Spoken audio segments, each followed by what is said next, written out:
애틀랜타 라디오 코리아 로컬 뉴스입니다.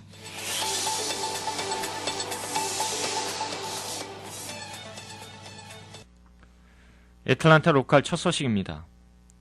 추수감사절 연휴를 맞이해 조지아주는 작년보다 3.5% 증가한 140만 명 이상이 여행 계획을 갖고 있는 것으로 나타났지만 이와는 달리 한인 가정들은 가정에서 가족과 지인들과 함께 하려는 계획을 갖고 있음이 본사 인터뷰 결과 나타났습니다.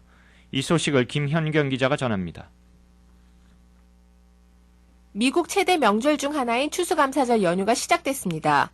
전미 자동차협회 조지아 지부는 이번 연휴에 140만 명 이상의 조지아 주민들이 50마일 이상 여행길에 나설 것으로 전망했습니다. 이는 지난해보다 3.5%나 많은 인원으로서 전국 평균 여행객 증가율인 2%를 초과하는 것으로 나타났습니다.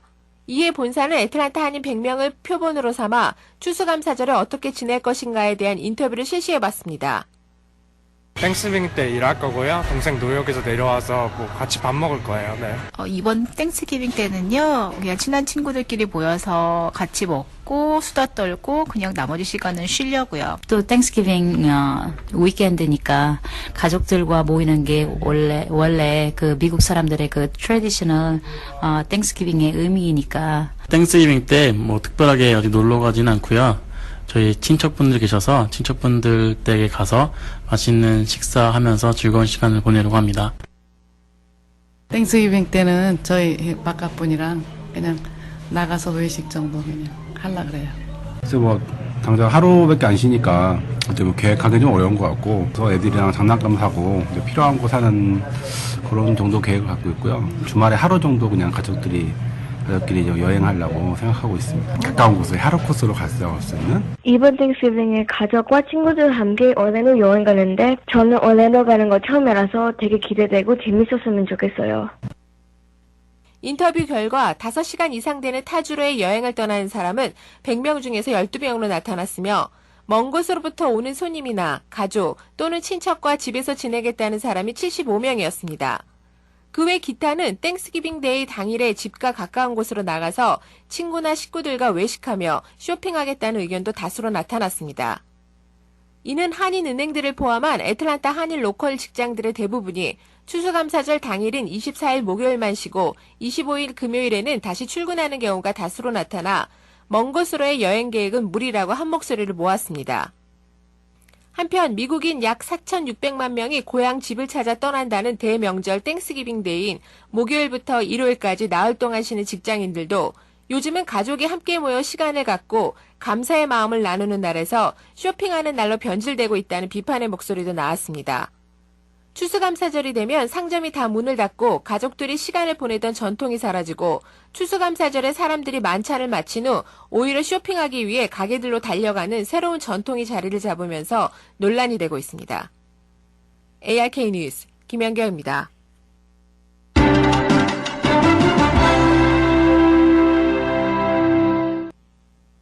도라벨실 소속 모든 경찰관이 내년부터 바디캠을 착용하게 됩니다. 미국 전역에서 논란이 되고 있는 경찰이 연루된 민간인 대상 총격 살인 사건에 따른 조치로 보고 있습니다. 자세한 소식을 이서영 기자가 전합니다. 도라빌 경찰은 디캡 카운티 도라빌 소속 모든 순찰관이 내년부터 바디캠을 착용하게 될 것이라고 발표했습니다. 이는 지난 9월 도라빌시가 경찰관의 바디캠 착용에 필요한 예산을 통과시킨 데 따른 조치입니다. 도라빌 경찰이 공보 담당관인 진 켈러웨이는 일부 경찰관들이 바디캠 착용을 해본 결과 매우 긍정적인 효과를 얻었다고 전했습니다.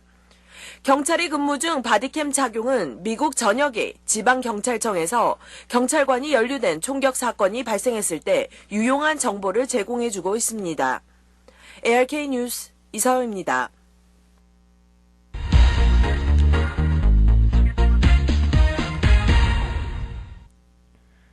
디딤돌 선교회에서는 불우한 이웃인 노숙자들에게 추수감사절을 맞이해 지난 19일 제8자 사랑의 자켓과 담요를 나누는 행사를 가졌습니다. 김연경 기자가 전합니다. 디딤돌 선교에서는 굶주림과 추위에 떨고 있는 그들을 위로하고 추운 겨울을 이겨낼 수 있도록 매년 사랑의 자켓, 담요 나누기 행사를 실시하고 있습니다. 제8차 사랑의 자켓과 담요를 나누는 행사는 지난 19일 토요일 아침 8시 갑자기 바람이 불고 날씨가 쌀쌀해진 가운데 가졌습니다. 다운타운에 있는 파인스트릿의 길거리에서 거행된 행사에는 300여 명의 노숙자들이 몰려와 성황을 이뤘습니다.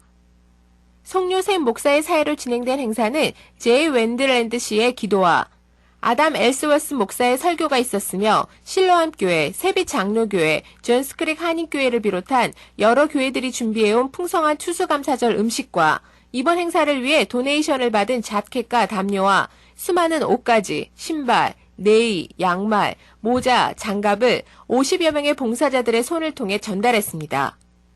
주최 측은 노숙자들 중에는 수많은 전쟁 참전 용사들과 여자들, 청소년들, 노약자들, 장애자들이 있다며 이들은 우리가 돕지 않으면 스스로 살아갈 수 없는 사람들이라고 말했습니다. 한편 디딤돌 선교에서는 지난 8년 동안 매주 토요일마다 길거리에서 불우한 이웃들을 위해 음식과 자켓, 슬리핑백을 전달하고 있습니다. ARK 뉴스 김연경입니다.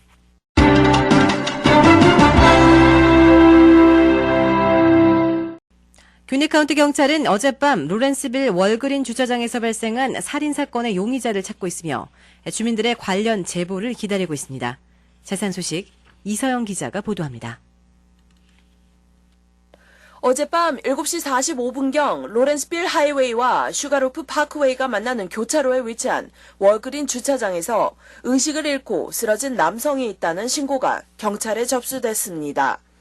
이 남성은 곧바로 귀넷 메디컬 센터로 옮겨졌으나 총상으로 인한 외상으로 숨졌습니다.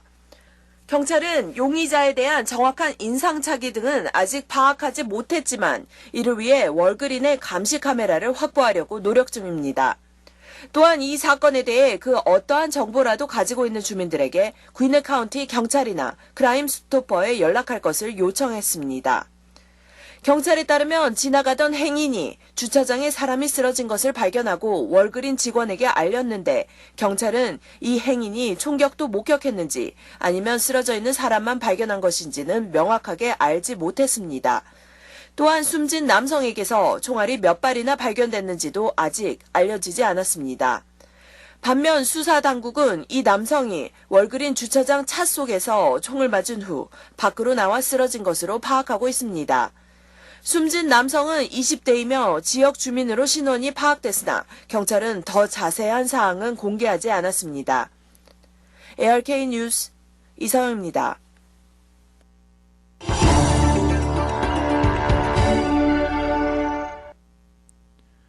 국제인권단체인 프리덤 하우스는 인터넷 자유도에 대해 조사 대상 65개국 가운데 대한민국이 22위에 그쳐 6년째 부분적 자유국에 머물렀다고 밝혔습니다. 김현경 기자가 전합니다. 프리덤 하우스가 지난 21일 발표한 2016년 인터넷 자유도 보고서를 보면 한국은 올해 전체 점수에서 36점을 기록했습니다. 프리덤 하우스의 점수는 0점에 가까울수록 자유도가 높음을 뜻하고 있습니다. 프리덤 하우스에서 집계하는 한국의 인터넷 자유도 점수를 연도별로 살펴보면 2013년에는 전년 대비 2점 줄어든 32점을 기록하며 다소 개선됐지만 2014년에 33점, 2015년 34점에 이어 올해에도 계속 악화됐음을 나타내고 있습니다. 이로 인해 세계 인권단체인 프리덤 하우스는 한국을 2011년부터 계속 인터넷 자유도 분야에서 부분적 자유국으로 분류하고 있습니다.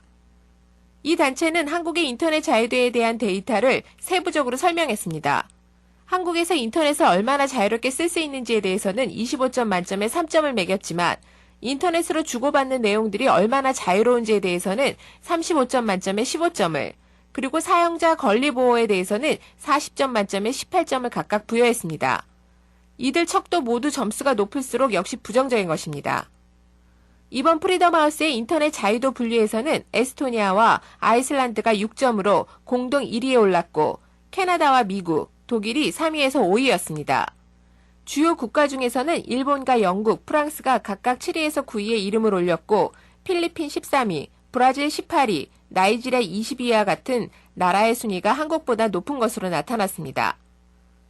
한편 프리덤하우스는 분석기관이 지난해 6월부터 지난 5월 사이에 한국의 인터넷 자유도와 관련해 발생한 주요 사건으로 지난 3월 국회를 통과한 테러 방지법을 통해 국가정보원이 테러 수사 과정에서 사법부의 감시 없이 개인 통신 기록을 열람할 권한을 얻은 점을 가장 먼저 꼽았습니다. ARK 뉴스 김연결입니다.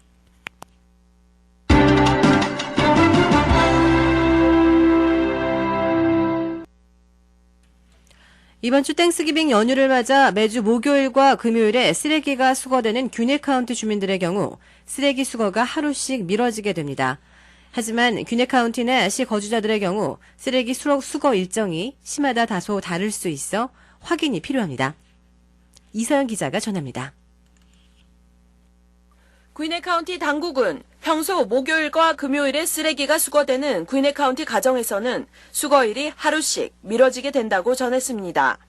따라서 일반적으로 24일인 목요일이 쓰레기 수거일인 가정은 다음 날인 25일 금요일에, 그리고 원래 25일인 금요일이 수거일인 가정은 다음 날인 26일 토요일로 각각 하루씩 늦춰집니다. 하지만 카운티 내 위치한 시 거주자들의 경우 해당 시의 문의에 수거 일정을 재확인해야 합니다.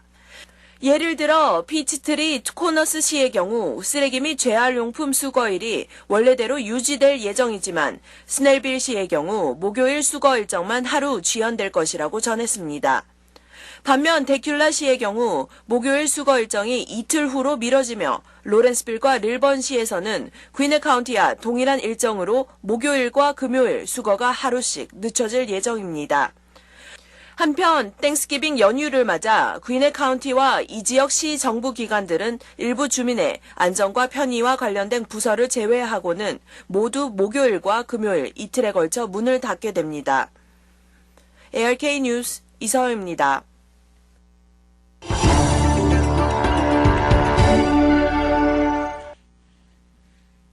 도널드 트럼프 대통령 당선인이 취임 100일 이내에 미국 근로자들에게 피해를 주는 취업비자 남용을 조사하겠다고 선언해 취업비자 취득이 한층 까다로워지고 좁은 문이 될 것으로 우려되고 있습니다.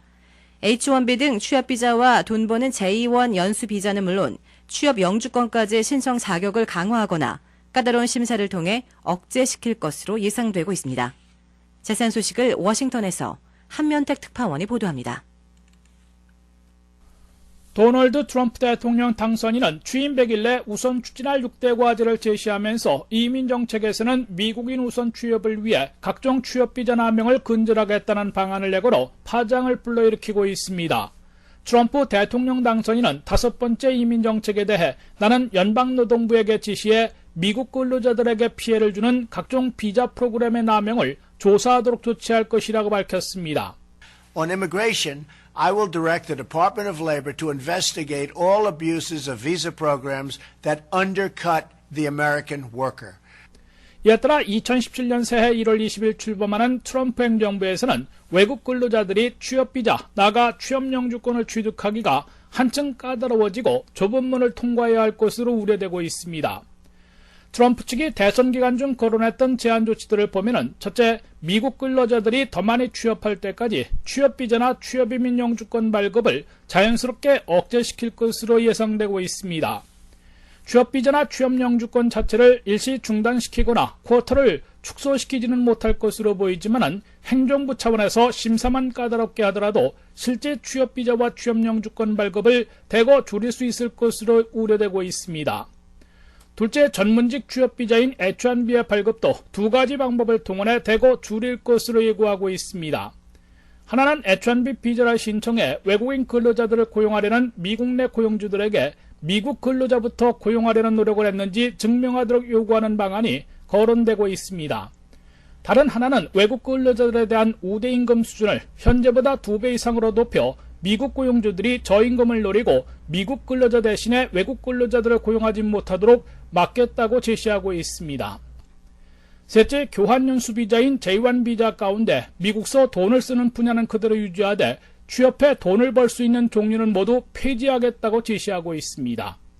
워싱턴에서 애틀랜타 라디오 코리아 뉴스 한면택이었습니다.